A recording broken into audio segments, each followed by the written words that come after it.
All right, guys, we're back. So, as you can see, I've got everything all cleaned up, right? So that corrosion ridge that was on the inside of our hub here on the inside is now gone, right? I actually cleaned up the splines of our CV axle there.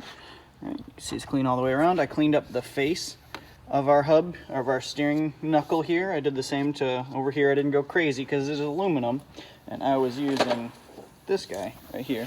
So my little buffer pad, you can see it's pretty loud. So a little note that I want to make for you guys is ear protection, right? So, you know, a lot of old techs will be grumpy and say, oh, I don't need that crap. And same with eye protection, right? But your ears and eyes are some of your greatest assets in this life, right? It's such a blessing to be able to hear and see things.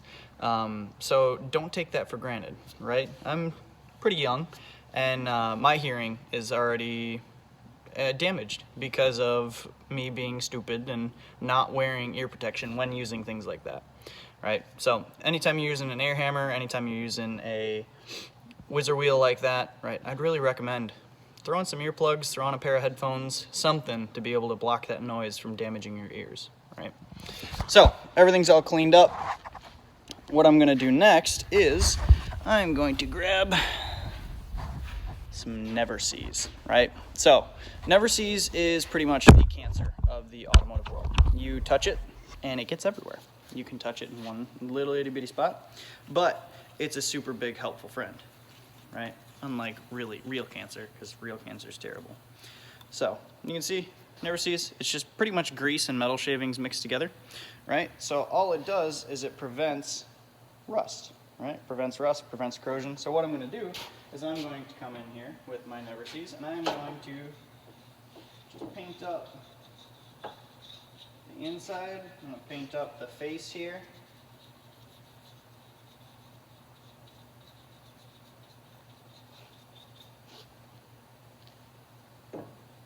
You don't have to go crazy with it, but a little bit goes a long way, like I said.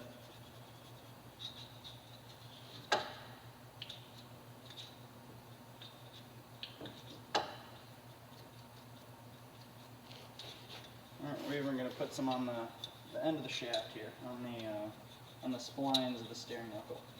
Or splines of the steering, excuse me, splines of the CV axle. If I could get my words correct. Right? And put a little bit in the bolt hole for the ABS unit, or for the ABS sensor. Not in the actual spot where the ABS sensor is going to sit, but in the bolt hole. Right? So now, what I'm doing is I just pulled that little plastic plug out of the bearing. Right? I'm just going to compare the two. Obviously, I'm off camera, but I've got these two right here. I pulled this little plastic plug out of there, right?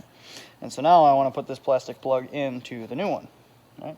So I have to determine which holes it go into, right? Because I got 3 to choose from here. So it's looking like probably this guy right here. So when it goes, beautiful. I'll just clean that up a little bit here. Right? Perfect. So now we got our plug in, right?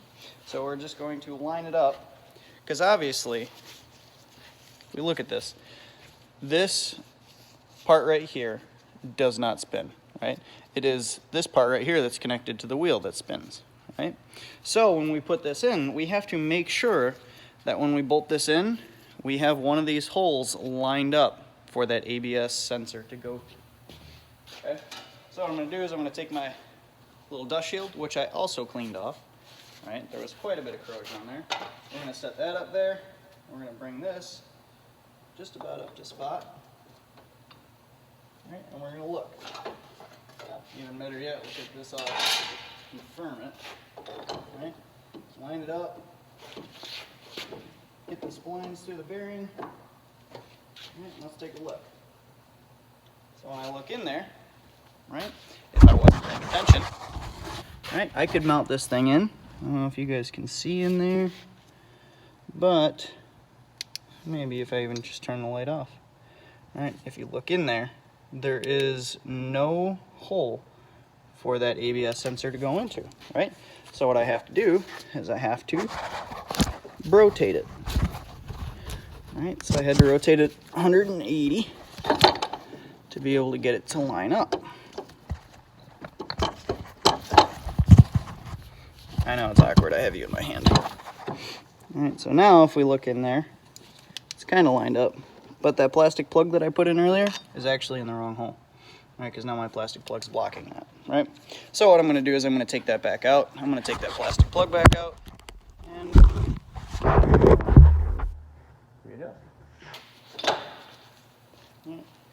So you can see, plastic plug was right there. So what I'm gonna do, I'm gonna take it out and I'm gonna move it 180. All right, so that it fits right there. Cool. Plastic plug. All right, so now that I know that I have it lined up, all right, I'm gonna take this, I'm gonna put my dust shield back on, spline it in.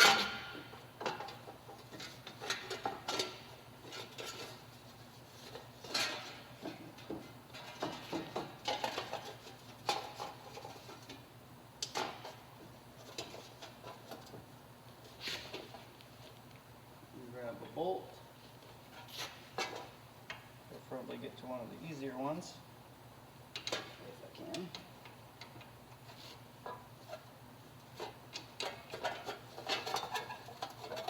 Okay.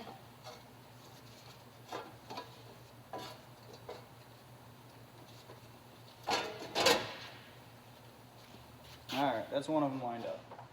So what I'm going to do now, I'm going to set the other bearing aside.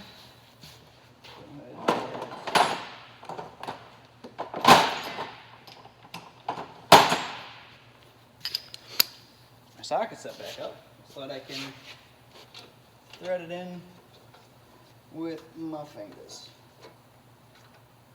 Hopefully. And you always want to make sure you get it threaded in by hand first before you use an impact on it, right? Because if you just go in here and put the impact on there and slam it in, there's a very, very high chance that you are going to cross thread it. Right? And if you cross thread it, you're going to have a bad time. So take your time, do it right, make sure it's going in straight. Right? So I'll bring you guys back in here. You can actually see, right? It's hard to do this because I can't flip my camera. Right? I can actually see into the bolt holes, right? So you can see that this bolt came all the way through, right? So it's almost right there at the end, good to go. Okay, so now I'm going to do that for the other four, and then I'm going to torque it with a torque wrench, right? So I actually went and looked it up already. The torque for the hub bolts, right? The hub bearing to the steering knuckle, right, are 65 foot-pounds. I know you guys can't see it, but 65 foot-pounds.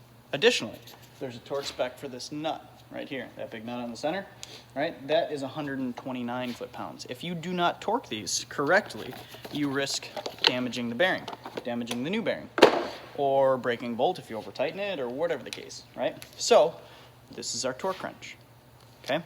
So this torque wrench goes from 10 to 150, right?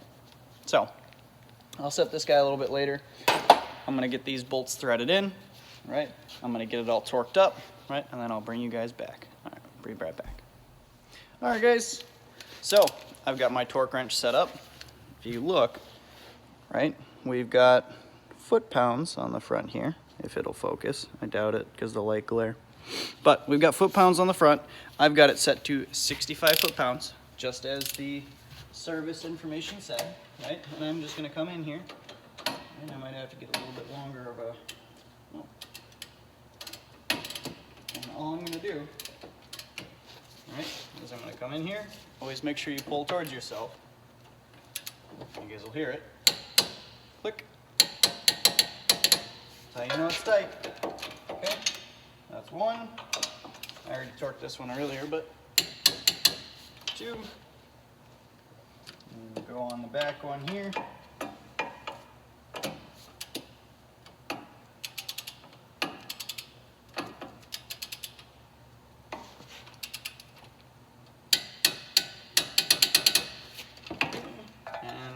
last one.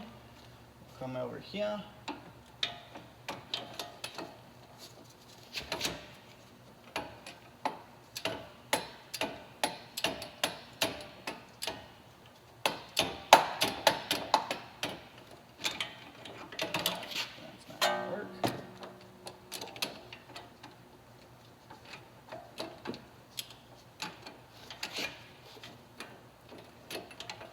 That's not going to work either.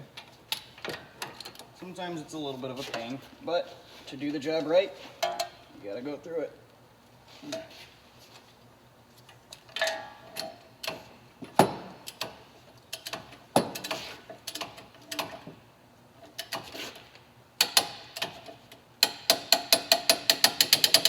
Okay, so they're all torqued down, 65 foot-pounds, right?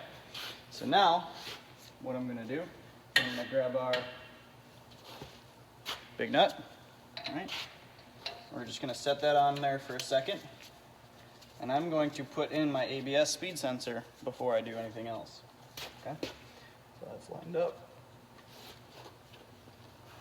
Get our 10mm bolt.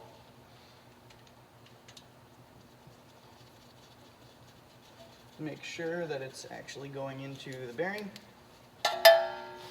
Got a spot to sit in. We're going to clean off the tip as best as we can, because if this end of this wheel speed sensor is dirty, right, then it won't read correctly. If there's metal shavings on it, it can throw it off, because it works off magnetic fields. Obviously, if you got metal shavings all around it, it's not going to work correctly. Right? This bolt doesn't necessarily need to be torqued. I'm sure there's a torque spec for it, but it's a little 10mm holding bolt, right? So all we're going to do is we're going to grab our ratchet here, right? And we're just going to give her a good snug, right? You don't want to over torque it because you're tightening down on plastic, right? So you could crack that plastic, and it's only a 10mm bolt, so they're not meant to hold much. Okay? So now that that's on, all right, we'll straighten this back out. Run this in, and what I'm going to do is I'm actually going to grab my impact, and I'm just going to run it down. I'm not going to hammer on it, but I'm going to run it down, because obviously I don't want to just sit here and spin it for 5 minutes. Okay? That's all I need to do on that, right? For the moment. What I'm going to do later is I'm going to put the wheel back on this vehicle, right? I'm going to grab the tire, put the wheel on, pop the center cap off, right? Then once I have everything back together, I'll have the brakes on, I'll have all this on.